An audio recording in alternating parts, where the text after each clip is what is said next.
شروع اللہ کے نام سے جو بڑا مہربان نہایت رحم والا ہے۔ حضرت آدم اور حضرت حوا سے پہلے دنیا میں کیا تھا اور یہ دنیا کیسے مورث وجود میں آئی؟ اس ویڈیو میں آپ کو بتائیں گے حضرت آدم سے پہلے اس دنیا میں کیا تھا، حضرت آدم جنت سے زمین پر کہاں اترے تھے اور حضرت آدم علیہ السلام کا پہلا کھانا اور لباس کیا تھا۔ اس ویڈیو میں آپ یہ بھی جانیں گے حضرت آدم علیہ السلام کی تخلیق مٹی سے کیوں ہوئی اور وہ مٹی کہاں سے لائی گئی تھی۔ حضرت آدم علیہ السلام نے دنیا میں زندگی کیسے گزاری، آپ جنت سے کیا لے کر آئے تھے، اور ویڈیو کے آخر میں آپ کو یہ بھی بتائیں گے حضرت آدم علیہ السلام کی وفات کب اور کیسے ہوئی۔ ناظرین گرامی، کچھ مذہبی کتب، ماہرین اور سائنسدانوں کے مطابق زمین پر آدم علیہ السلام کو اتارنے سے پہلے جہاں شیطان کو پھینکا گیا، حضرت آدم علیہ السلام کی تخلیق کے بعد آپ کو جنت میں بھیجا گیا اور فرشتوں کو انہیں سجدہ کرنے کا حکم دیا گیا۔ اس پر شیطان نے انکار کر دیا اور اسی وجہ سے ابلیس کو جنت سے نکال دیا گیا اور زمین پر پھینک دیا گیا، جہاں ہزاروں سال یہ روتا رہا۔ پھر اس نے قیامت تک اللہ تعالیٰ سے مہلت لے کر اولاد آدم کو راہ راست سے بھٹکانے کی قسم اٹھائی۔ ابلیس چونکہ ایک جن تھا، آگ سے بنا ہوا تھا، اس لیے قیاس کیا جاتا ہے زمین پر حضرت آدم علیہ السلام سے پہلے جنات موجود تھے۔ جنات کی فتنہ فساد کی وجہ سے اللہ تعالیٰ کے حکم سے فرشتوں کی فوج بھیج کر انہیں ختم کیا گیا اور بچے ہوئے جنوں کا ٹھکانہ جزیرے اور سمندر ہو گیا۔ سائنسدانوں کا کہنا ہے زمین پر انسانوں سے پہلے ڈائنوسار آباد تھے۔ انسانوں کی آبادی کے بعد ان کی نسلیں ختم ہونے لگیں۔ کچھ ماہرین کے مطابق حضرت آدم علیہ السلام سے پہلے زمین پر انسانوں جیسی مخلوق موجود تھی جن کی کچھ باقیات اور ڈھانچے ملے ہیں۔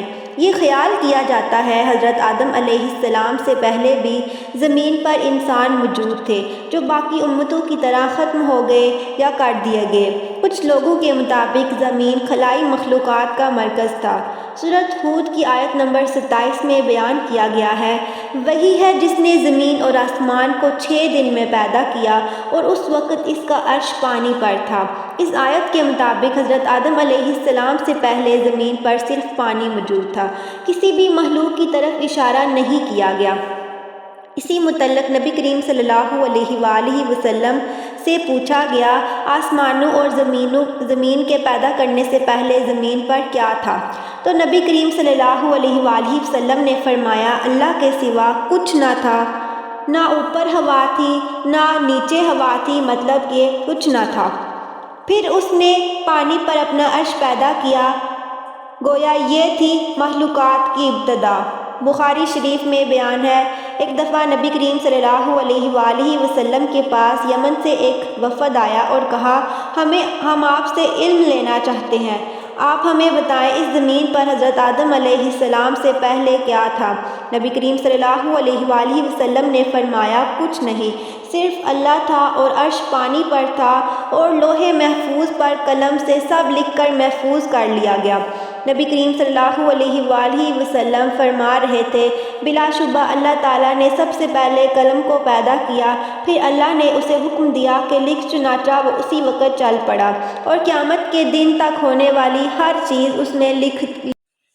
یہ اللہ کا علم تھا جس کو قلم نے اس کے حکم کے مطابق لوح محفوظ پر لکھا۔ حضرت عبداللہ بن عمرو بن عاص روایت کرتے ہیں کہ میں نے سنا اللہ تعالیٰ کے رسول صلی اللہ علیہ وآلہ وسلم فرما رہے تھے کہ اللہ تعالیٰ نے آسمانوں اور زمین کی پیدائش سے 50,000 پہلے تمام مخلوقات کی تقدیروں کو لکھ دیا اور اس وقت اس کا عرش پانی پر تھا۔ اس حدیث مبارکہ سے یہ بات واضح ہو گئی کہ سب سے پہلے پانی اور پھر پانی پر عرش کی تخلیق ہوئی، پھر قلم کے فوراً بعد لوح محفوظ کو پیدا کیا گیا جس پر سب کچھ جو قیامت تک ہونے والا تھا لکھ کر محفوظ کر لیا گیا۔ پھر کائنات کی باقی مخلوقات آسمانوں اور زمین کی پیدائش مورث وجود میں آتی ہے۔ حضرت ابو ہریرہ رضی اللہ عنہ سے روایت ہے، جب نبی کریم صلی اللہ علیہ وآلہ وسلم سے دنیا میں چیزوں کے وجود میں آنے کی ترتیب پوچھی گئی تو انہوں نے میرا ہاتھ تھاما اور کہا، اللہ تعالیٰ نے جب یہ دنیا بنائی تو ان کی ترتیب کچھ یوں تھی۔ ہفتے والے دن مٹی پیدا کی گئی اتوار والے دن پہاڑ، پیر کو درخت، منگل کو تکالیف، بیماریاں، مسائل، بدھ کو نور اور جمعرات کو چوپائے اس زمین پر پھیلا دیے، اور جمعہ کے دن عصر اور شام کے دوران حضرت آدم علیہ السلام کو پیدا کیا گیا۔ اس حدیث مبارکہ سے پتہ چلتا ہے کہ ابتدائی مخلوقات کی ترتیب کیا تھی، اور سب سے آخری نمبر حضرت آدم علیہ السلام کا تھا۔ جب حضرت آدم علیہ السلام نسل انسانی میں سب سے پہلے اور تمام انسانوں کے باپ ہیں، جبکہ انسانوں سے پہلے فرشتے اور جن پیدا ہو چکے تھے۔ صاحب عقل مخلوقات میں سب سے پہلا نمبر فرشتوں کا ہے، دوسرا نمبر جنوں کا ہے اور آخری نمبر انسانوں کا ہے۔ فرشتوں کی تخلیق کے بعد جنوں کو بھی انسانوں سے پہلے پیدا کیا گیا، جیسا کہ اللہ پاک سورۃ حجر آیت نمبر 27 میں ارشاد فرماتے ہیں، اور اس سے پہلے جنات کو ہم نے لو والی آگ سے پیدا کیا۔ جنات کے بارے میں حضرت عبداللہ ابن عباس فرماتے ہیں، حضرت آدم کی تخلیق سے 2000 سال پہلے جنات پیدا کیے گئے۔ وہ ہماری اس زمین پر آباد تھے، مگر وہ آہستہ آہستہ فتنہ فساد میں مبتلا ہوتے گئے، اور پھر جب حد سے آگے بڑھ گئے اور ناحق خون بہانے لگے تو اللہ تعالیٰ نے ان کی طرف فرشتوں کا ایک عظیم لشکر بھیجا، جس سے جنات کی ایک زبردست معرکہ آرائی ہوئی۔ اس معرکہ آرائی میں فرشتوں نے جنوں کو تہس نہس کر دیا، اور وہ پناہ لینے کے لیے سمندر کے جزیروں، جنگلات اور پہاڑوں پر چلے گئے۔ ان کو زمین کے ہر حصے سے نکال دیا گیا، چنانچہ آج تک ان کے رہنے کی جگہ یہی جزیرے، جنگلات اور پہاڑ ہیں۔ اسی طرح یہ دنیا مورز وجود میں آئی، اور حضرت آدم علیہ السلام دنیا پر آئے اور انسانوں کی نسلیں چلی۔